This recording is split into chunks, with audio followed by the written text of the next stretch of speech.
The views and opinions expressed on the Nova Society are those of the panelists and guests and do not necessarily reflect the views or opinions of the Phoenix Research Institute or any institution which any panel member is associated. Reproduction or dissemination other than for the purpose of education or information without the express written permission of the Phoenix Research Institute or Nova Society Media is strictly prohibited. I'd like to welcome everyone back to the Nova Society. I'm your host, Dr. Brooklyn Ann Weldon, and I'm here with my panel, Dr. Scott Gershwer and Dr. Mark Bound. And today we are all weeping over the results of the 2024 presidential election. So with that, we will share our thoughts and our comments. We're glad that our listeners are back with us. So what exactly would we like to talk about? I mean, we know the election. We know that it was an absolute disaster. Republicans have taken the Senate. I don't know where it sits with the House right now. Still undecided, but it's very likely that Hakeem Jeffries will be the bulwark against too much craziness. Hopefully, unless the Republicans unless they do somehow take the House of Representatives, then you're going to really see what the Republican agenda is. So you think about the things that have happened over the last 4 years that we're looking forward to the future, right? So we've discussed Ukraine, we've discussed the Middle East. We haven't discussed Taiwan. Nope. Which is going to be up for grabs, I believe. I don't see how that's going to not happen. And then, Brooke. Well, and also there's the climate crisis, and there's the concepts of a plan for the Affordable Care Act for Obamacare. The defunding and the end of the Department of Education, the National Weather Service, the National Oceanic Administration Agency, the FBI, the Department of Justice, and everything else that is supposed to accompany that Trump said he was going to do. But then does Trump take credit for the CHIPS Act, an investment that's still going on, factories still being built, not online yet? Huge factories that are already creating jobs, but are right now Biden jobs, and are they going to persist under Trump and he'll just take credit for them, even though every Republican voted against the CHIPS Act, I think? Or are those going to continue on? And, we'll have chip making here in the States for the first time in, 40 years or something like that, right? Because most of the silicon chips that we've been creating happen in Taiwan, and that company has invested here. But will they continue that investment knowing that, Trump is going to turn Taiwan over to China? It's interesting. I mean, we don't know how any of this is going to play out, but there are a lot of interesting projects that are going on out there that are really just beginning to kick off that could be, just taken off the table altogether. And I'm not just talking about the Project 2025 stuff. And again, if people think, oh, he said he's got nothing to do with Project 2025. Well, listen to me, people. There was a Project 2017, and he did 65% of it in 2017. I don't know whether he ever finished the rest of it or not, but he went after that agenda and did what it told him to do. He's not an ideologue. He's not a person with his own ideas at all, other than this vague notion of making America great again. And by that, he means make America more like Trump. So, what are these projects? How will what will the future look like? That Biden had really worked hard to save for us? Will those things that win the future continue, or will they be cast aside? These are open questions. Nobody knows the answers to. It's probably not even really the day for this. Today, probably we should focus on why this election happened the way it did, because it really looked like it was going to go the other way. I heard a theory yesterday that all the craziness that has happened since the Madison Square Garden rally, and people sort of seeing that how crazy he is, came too late for voters, because they had already voted in October. And so, there are voters out there who may be regretting that vote today. It's certainly possible. But I think the bigger question is, why was the vote so suppressed? Who was responsible for that? And is it a natural phenomenon, or did people just somehow give up wanting to go out and make their voices be heard? It's a crazy low number, 32%. And right now that's what it stands at. And it's by the way, and not much better for Trump. This was a pretty low turnout election overall. People just didn't come out. And we've already said that low turnout elections favor Republicans. Well, the whole point of the Democratic Party was to get out the vote, and they failed at that so miserably. Why? Why did they do that? Yeah. Where is this? I'm so sorry to interrupt. Where is the number 32% of Democrats who voted? Where is that coming from? Okay, let me get my source on that. Hold on. Mark, if you have something to say, this is going to take a couple of seconds for me to find. No, I mean, you're right. I mean, we've got to ask ourselves where that turnout was. Where were those college-educated women? Oh, I got this from Reuters. Okay. So whenever you see one of these maps of the states, this came from an article that I saw on Reuters. And basically it says that 32% of Democrats voted, 34% of Republicans voted, and independents were up compared to 26% in 2020. 34% of independents voted. But 50% of those, half of those independents, said that they voted for Harris, and 45 of them said that they voted for Trump. So I'm not really sure the math kind of works out there. It's not my best subject at school.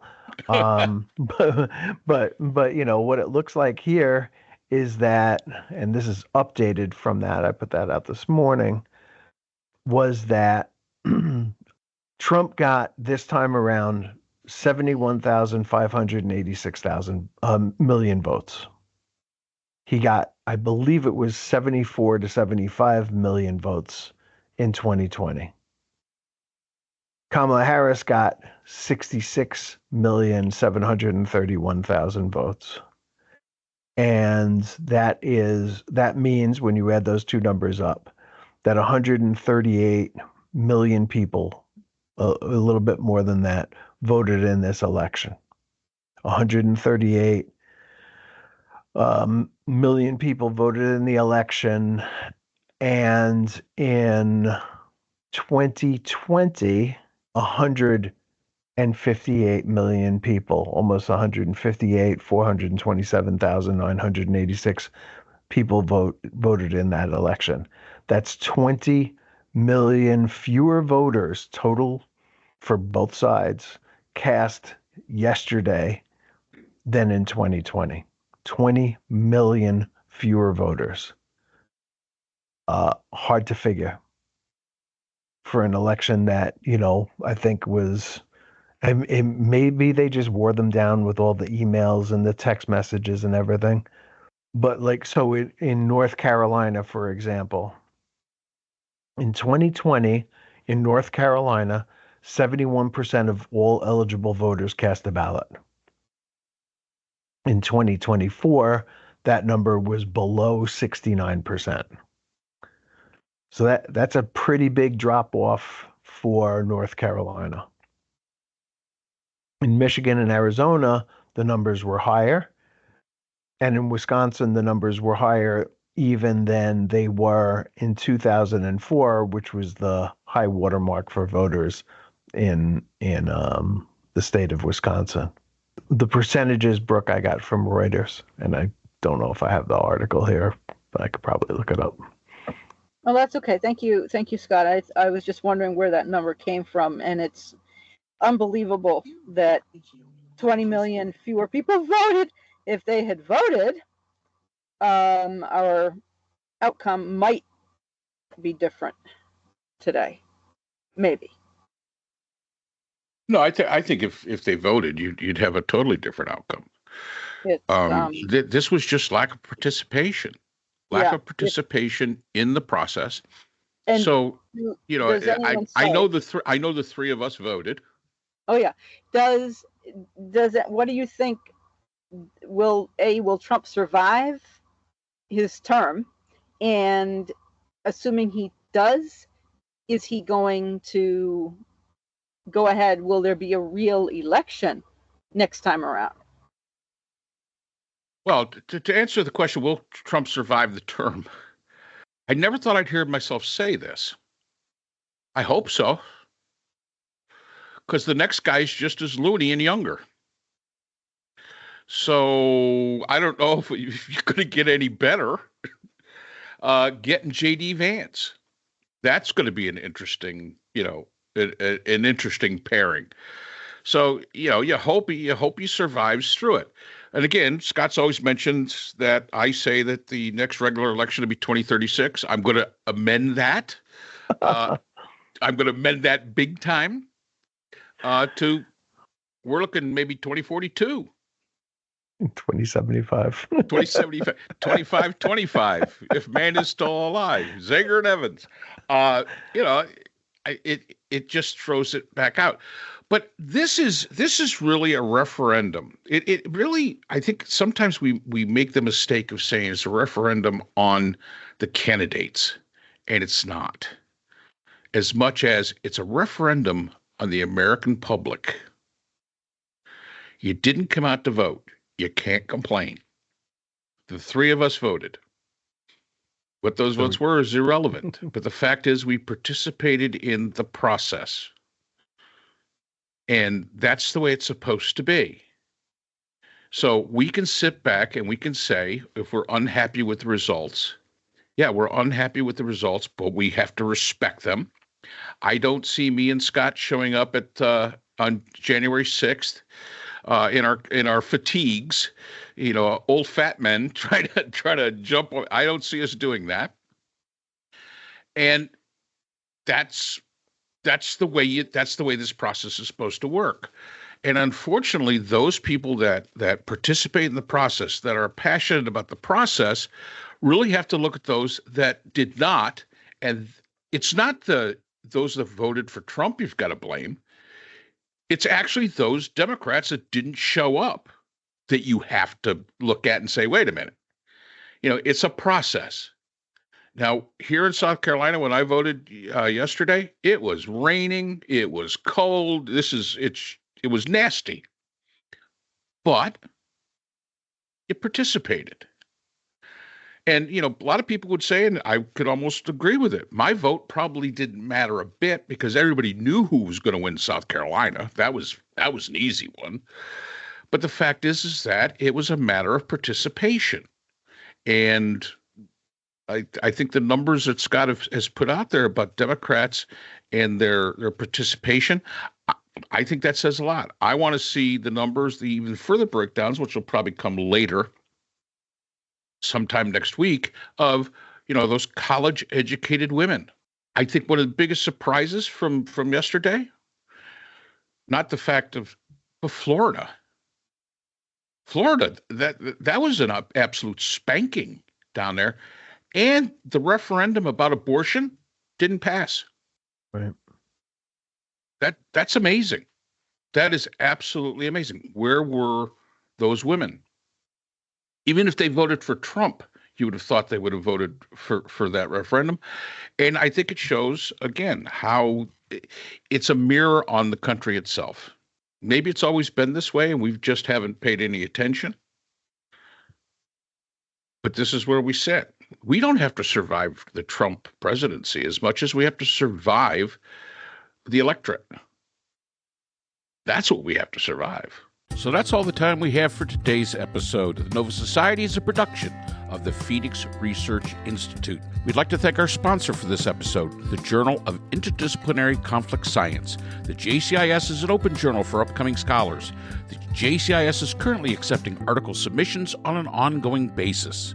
The JCIS is a publication of Nova Works, a scholarly depository at Nova Southeastern University. A link to the journal is in our description.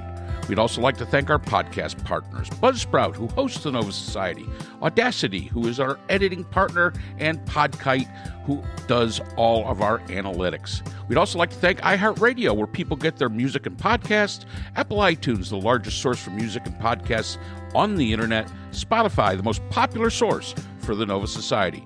The Nova Society is available on all these and other quality platforms mentioned in our description. We'd also like to thank our listeners. Without you, the Nova Society would not be possible. If you have a comment, a question, or would like to be a guest on the Nova Society, we can be reached at nova.society.podcast@gmail.com. Always remember, the power of society is knowledge. So for Dr. Scott Gershwer, Dr. Brooklyn Ann Weldon, Dr. Priscilla Hobbs, and all of us here at the Nova Society, I'm Dr. Mark Bound. Be well, and we hope to see you again next time.